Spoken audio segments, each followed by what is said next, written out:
So much sir, मुझे ये मंच आपने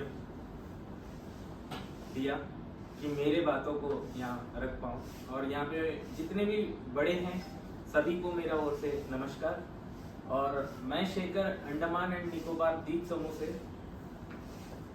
ड्रग्स फ्री इंडिया, देखो अपना देश अपना अंडमान, ये दो मैसेज मैं कैरी करते हुए पूरे पिछले 110 दिन हो चुके हैं मैं अंडमान से निकलकर, और पूरे अंडमान में इस जागरूकता को फैलाने का एक मेन मोटिव मेरे अंदर में जो आया है, हमारा अंडमान निकोबार पर्यटकों का जगह है पहला बात। उसके अंदर हमारा गवर्नमेंट के आधीन में लाइसेंस थ्रू अनिटको चलती है, यानी कि वाइन शॉप, वहाँ तक हमें समझ आया।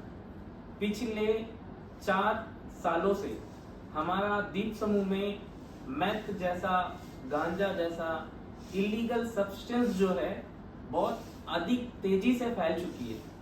वो इसलिए मेरा मन में ये बात को मैं अंडमान एडमिनिस्ट्रेशन एंड वहाँ के पब्लिक और पूरा भारत ब्रह्मांड में इसलिए करना चाहा कि हमारा अंडमान निकोबार द्वीप समूह जो है सिर्फ और सिर्फ दो कनेक्टिविटी है। वो है एक एयर थ्रू आ सकते हैं हम, एयरलाइंस, और एक है सी रूट, सी से आ सकते हैं यानी कि शिप। हमारा ना रोड कनेक्टिविटी ना ट्रेन कनेक्टिविटी अंडमान जाने के लिए नहीं है। और अंडमान निकोबार का प्रॉब्लम को मैं पूरा भारतवर्ष में इसीलिए ब्रह्मांड करने के लिए मैं आया और लोगों तक मिल रहा हूँ, और इसीलिए ये मैसेज को मैं ज़्यादा से ज़्यादा लोगों तक मैं समझाने की कोशिश कर रहा हूँ। जैसे कि सर ने कहा, यूथ जो है हमारा भारतवर्ष में, हम आजकल ईगो हो सकता है या धर्म के माध्यम से हो सकता है बट रहे हैं, ये ना हो। इसके कारण बहुत सारा नुकसान हमारा भारत झेल रहा है। जैसे कि ड्रग्स पेडलर लोग एक चेन सिस्टम बनाकर हमारे स्कूल के बच्चे और कॉलेज के बच्चे को टारगेट कर रहे हैं। और इसमें नुकसान क्या है कि हमारा जो युवा पीढ़ी है ये सबसे ज्यादा उसका सेवन कर रहे हैं। और ये चीज मैंने अंडमान निकोबार में देखा, छोटे छोटे बच्चे के पॉकेट में मिलता हो। और ये चीज जो है कि युवा पीढ़ी जो है भारत का रीढ़ का हड्डी होता है, और हो सकता है किसी बाहरी मुल्क का साजिश चल रहा हो कि हमारा युवा पीढ़ी को कमजोर करने का। अगर हमारा रीढ़ का हड्डी अगर कमजोर हो तो डेफिनेटली हमारा भारत कमजोर होगा। ये एक टाइम पीरियड लेकर होगा, ये कुछ साजिश चल रहा है, मुझे ऐसा महसूस होकर मैं इस यात्रा को निकाला। और ये जो है कि हमारा अंडमान निकोबार एक मिनी इंडिया है, और हम सब वहाँ एक छोटे से आइलैंड्स में सारे लैंग्वेज, यहाँ से गुजरात से लेके वेस्ट बंगाल चले जाइए या जम्मू कश्मीर से लेके श्रीलंका कन्याकुमारी आ जाइए, वहां तक हमारा पूरा भारत में जितने स्टेट है सारे स्टेट के लोग वहाँ पे मौजूद है। हमारे पंजाब के लोग भी वहाँ पे मौजूद है। पंजाब के लोगों को हमारा कैम्बल बे आइलैंड्स में सेटलमेंट किया गया है, वहाँ पे पंजाबियंस बहुत सारे लोग वहाँ पे सेटल्ड है वहाँ पे। और हमारा जो भारत में जब हमारा आज़ादी दिलाने का टाइम में जो हर एक स्टेट में जो फ्रीडम फाइटर्स अपना बात को उठाते थे, तो ब्रिटिश शासन में ब्रिटिश के थ्रू इनको लेके जाकर काला पानी की सजा दिलाते थे। यानी कि वो एक रिमोट आइलैंड्स है, वहां पे अगर कारावास में भेजा जाए तो या इंडिया से कनेक्टिविटी नहीं रहेगा बोल के काला पानी के सजा में अंडमान भेज दिए जाते थे। तो वहां पे जो जेल है, सबसे पहला एक जेल बनी थी वो है वाइपर आइलैंड में, और दूसरी जेल के नाम आप लोग भी सुने होंगे, सेलुलर जेल। इस पे जब आजादी की लड़ाई लड़ने का टाइम में कोई भी ये दूसरे लैंग्वेज वाले हैं या ये दूसरे लैंग्वेज वाले हैं, ये धर्म ये जाति उस समय में नहीं देखा जाता था।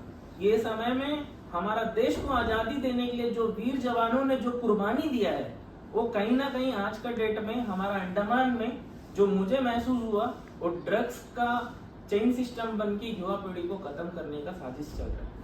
तो हमारे पंजाब के लोग भी वहाँ पे हैं, अंडमान में तेलुगु, तमिल, रांची, बंगाली, सारे धर्म जात के लोग वहाँ पे मौजूद हैं। इसीलिए मैं यहाँ तक इस मैसेज को आज पंजाब आकर आप लोगों के साथ में ये बात को रख रहा हूँ कि आपका जो हमारा जो फ्रीडम फाइटर्स थे, जो कुछ लोग वहाँ सेलुलर जेल में पंजाबियंस का नाम दर्ज है और उन्हीं के वंश जो जेल में सजा काट रहे थे, उनको वहीं पे जब देश आजाद हुआ था 1947, उस समय में वहीं पे अंडमान में सेटल कर दिए गए थे।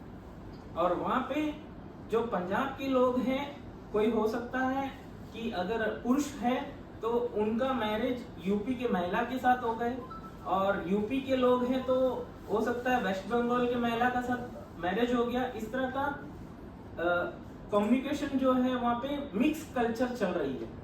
तो हमारा फर्ज, मेरा फर्ज ये है कि आप सब हमारा ही खून है, आप सब हमारा ही भाई बहन है और आप सब हमारा पूर्वज है। इसीलिए इस मैसेज को मैं कैरी करा कि हमारा देश कहीं ना कहीं एक रिमोट आइलैंड तक इतना ड्रग्स जो फैल चुका है, तो वो कहीं ना कहीं भारतवर्ष में बहुत ज्यादा रेटिंग में चल रहा होगा।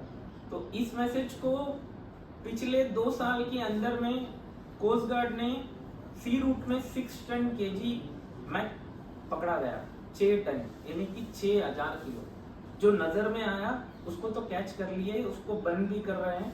एवरीडे 50-50 केजी को कोस्ट गार्ड के थ्रू बंद कर कर जला रहे हैं। लेकिन कुछ ऐसा भी ड्रग्स है कि हमारा नजर कोस्ट गार्ड डिफेंस के नजर में नहीं आया, वो चीज फैल चुकी है। तो मैं आप सभी को यही बोलने के लिए आया हूँ कि आप सभी लोग अपना एक ही परिवार है, हम सब भारतीय हैं। सबसे पहले तो हमारा भारत का युवा पीढ़ी को जो नशा करता है या गलत रास्ता में जाता है, हम आजकल सोसाइटी ऐसा हो गया कि चुप रहना बहुत जन हैबिट्स कर लिए और बहुत जन अधिकारों को सोच नहीं रहे हैं। पहले एक जमाना था जो हमारा पूर्वज कभी नहीं सोचे थे कि वो उनका है, इनका है प्रॉब्लम। सब मिलकर हमारा देश को आजादी दिलाने में जो सक्षम रहे, आज कहीं ना कहीं वो थोड़ा बहुत कमी दिख रहा है। और हमारा देश का युवा पीढ़ी को बचाना है और ड्रग्स फ्री इंडिया बनाना है। और देखो, अपना देश का अवेयरनेस में एक स्लोगन मैंने इसीलिए ऐड करा कि अंडमान निकोबार सिर्फ और सिर्फ हमारा नहीं है, आप सभी का भी है।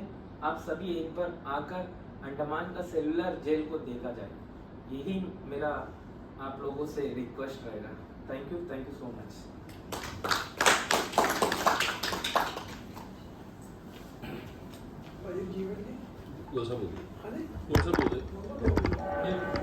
बोल